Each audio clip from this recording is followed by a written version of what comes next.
Ramakrishna, broker എന്ന നിലയ്ക്ക് നീ വില പറയില്ലടാ. സത്യം ഞാൻ പറഞ്ഞില്ലേ, കാശിന് ഞങ്ങൾക്ക് ആവശ്യമുണ്ട്. അതുകൊണ്ട് നീ മുതലെടുക്കല്ലേ.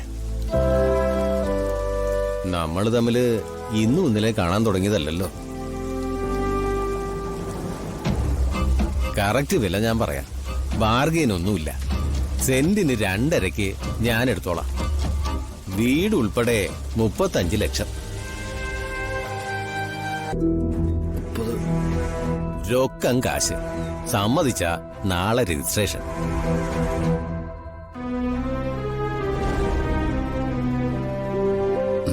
സമ്മതിച്ചു. ഞങ്ങൾക്ക് മറ്റൊരു വഴിയില്ലല്ലോ. നാളെ രജിസ്ട്രേഷൻ ആയതുകൊണ്ട് അഡ്വാൻസിന്റെ ആവശ്യമൊന്നുമില്ല. എന്നാലും ഒരു ഉറപ്പ്.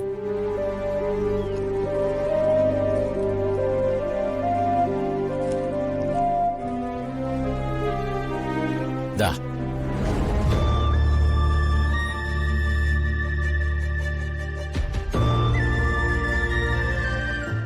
ഇപ്പൊ ശാസ്ത്രി റോഡ് മുതൽ പാർട്ടി ഓഫീസ് വരെയാണ്.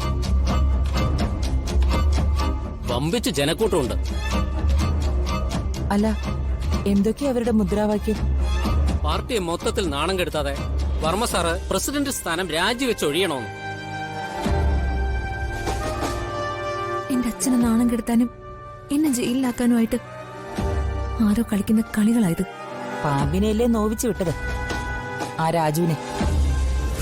അവനും അവന്റെ സഹായികളും കൂടി ചെയ്യുന്നതാണെങ്കിലോ? ഇതിനുള്ള മറുപടി ഞാൻ പറയണോ അത് മോള് പറയോ? ഞാൻ തന്നെ പറയാം.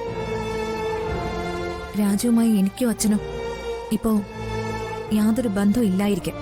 പക്ഷെ ഇത്ര കൾച്ചർലെസ് ആയ പ്ലാനൊന്നും രാജുവിന്റെ വീട്ടുകാരും ചെയ്യില്ല. സംശയത്തിന്റെ പേരില് വെറുതെ ആരെയും കുറ്റം പറയരുത്. ഒരു പൊളിറ്റീഷ്യന് ശത്രുക്കൾ പല ഭാഗത്തു നിന്നുണ്ടാവും. അതിപ്പോ ആരൊക്കെയാണെന്ന് അറിയാനും പറ്റില്ല, പറയാനും പറ്റില്ല. അനിഷ്ട സംഭവങ്ങൾ എന്തെങ്കിലും ഉണ്ടായോ? സാറിനോട് നന്ദിയും കൂറുള്ള കുറച്ചുപേരും ഞങ്ങളുണ്ടല്ലോ. സാറിനെ ചീത്ത വിളിച്ച ഞങ്ങൾ ആരെ സഹിക്കില്ല. വെറുതെ പ്രകോപനപരമായ നടപടികളൊന്നും പാടില്ല. നിങ്ങൾ ശാന്തരായിട്ട് നിൽക്കണം.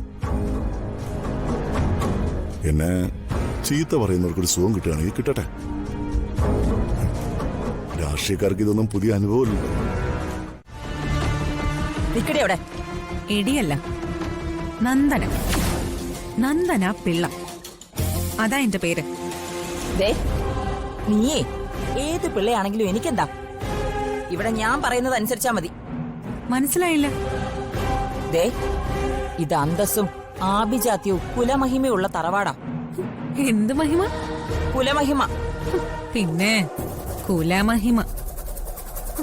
നിങ്ങൾ സൂര്യമംഗലം കോലോത്തെ പശുവിന് വൈക്കോല് കൊടുക്കുകയും ചാണകം വാരുകയൊക്കെ ചെയ്യുന്ന സ്ത്രീയാണെന്ന് ഞാൻ കേട്ടിട്ടുണ്ട്. എന്നിട്ടാ ഒരു കുലമഹിമ. മതിയടി. ഈ തറവാടിനെ ഒരു സംസ്കാരം ഉണ്ടെന്നാ ഞാൻ പറഞ്ഞ്. അതിവിടെ പാലിക്കണം. ഇത്തരം വേഷങ്ങൾ ഇട്ടോണ്ടേ ഇവിടെ നടക്കാൻ പാടില്ല.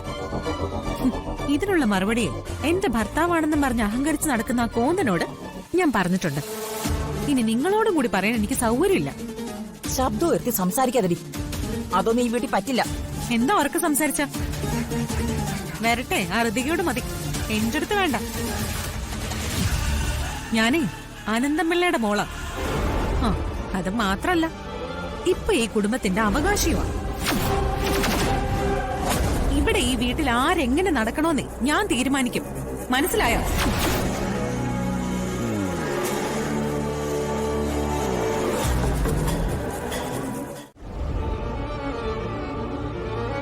ഇവിടെ ചോദിച്ചതിന് മറുപടിയില്ലേ? അവള് വന്നോന്ന്. സമയം ഇപ്പൊ 8:30 കഴിഞ്ഞു. എന്നിട്ടെന്താ അവള് തിരിച്ചു വരാത്തെ? എന്താടാ ചോദിച്ചതിന് മറുപടി പറയാത്തെ? അതോ നീയോ അവളും തമ്മിൽ എന്തെങ്കിലും അഡ്ജസ്റ്റ്മെന്റ് ഉണ്ടോ? അയ്യോ വല്യമാവ, അല്ല, ഒരു വീട്ടിലും അരങ്ങേറാത്ത കാര്യങ്ങളാ ഈ വീട്ടിൽ നടക്കുന്നത്.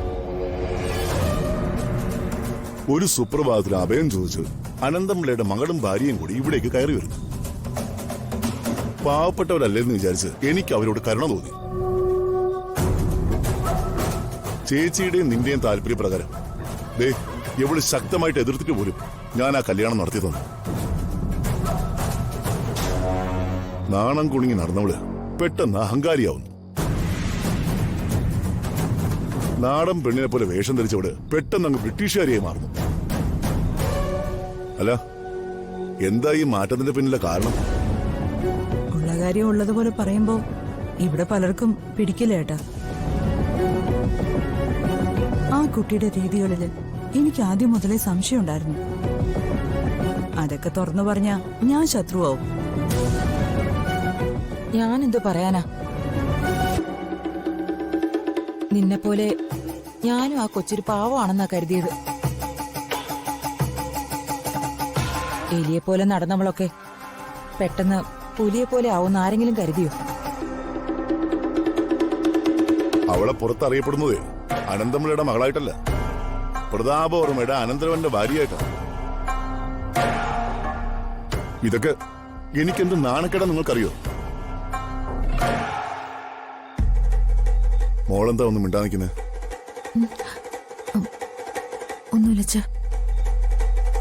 എനിക്കൊരു സ്വസ്ഥതയില്ല. ഒരു വശത്ത് പ്രതിപക്ഷ പാർട്ടികളുടെ പ്രശ്നം, ഇവിടെയാണെങ്കിൽ കുടുംബത്തിൽ സമാധാനമില്ല.